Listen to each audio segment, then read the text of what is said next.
주님은 모든 것을 아시는데 우리는 아무것도 모릅니다.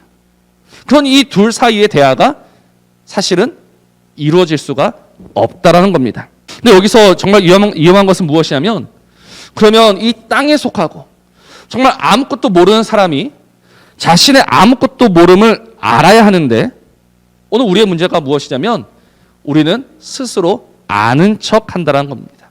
아는 것도 없으면서 말입니다. 그런데 우리는 먼저 이 말씀 앞에서 다시 한번 우리 자신을 돌아보아야 합니다. 감사한 것은 우리가 얼마든지 그 하나님의 마음과 하나님의 뜻을 알 수 있다는 겁니다. 왜냐하면 우리에게는 성령님이 계시기 때문입니다. 성령님께서 가르쳐 주시고 생각나게 하시고 오늘 우리로 하여금 그것을 깨닫게 하셔서, 아, 이것이 하나님의 뜻이고 이것이 하나님의 말씀이었구나 라고 고백하는 자리로 우리를 이끌어 가시는 겁니다. 그래서 우리가 하는 고백이 무엇입니까? 모든 것이 은혜다라는 것이죠. 왜 모든 것이 은혜냐?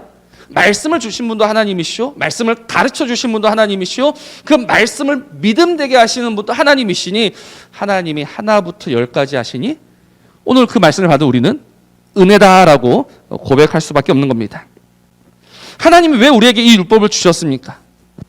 유대인들은 어떻게 생각했냐면, 하나님이 율법을 주셨으니 이 율법을 지키면 산다라고 그들은 굳게 믿었던 겁니다.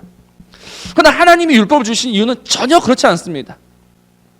하나님의 법 앞에서 너희들은 다 망할 수밖에 없고 죽을 수밖에 없는 자임을 깨달아라.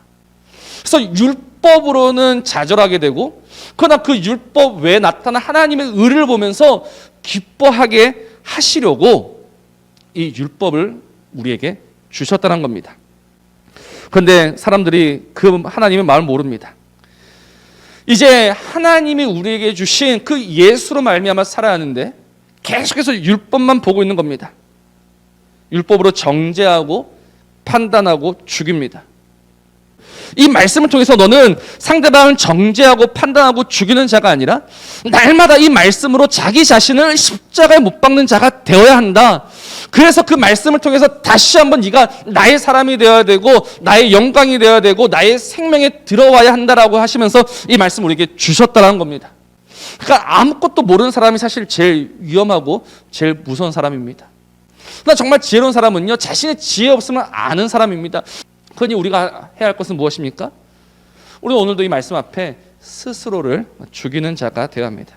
그 말씀으로 자신을 죽이는 사람이 지혜로운 사람이요 믿음의 사람인 것이죠. 말씀을 많이 알아서 이 말씀을 마구 휘둘러서 이 사람 저 사람 정죄하고 판단하고 죽이는 자가 지혜로운 자가 아니라 이 말씀으로 자신을 십자가 못 박는 그 사람이 진정 지혜로운 사람이란 겁니다. 오늘 정말 이 말씀을 가지고 다시 한번 우리 자신을 십자가 못 박는 저와 여러분 되기를 주님의 이름으로 축원합니다.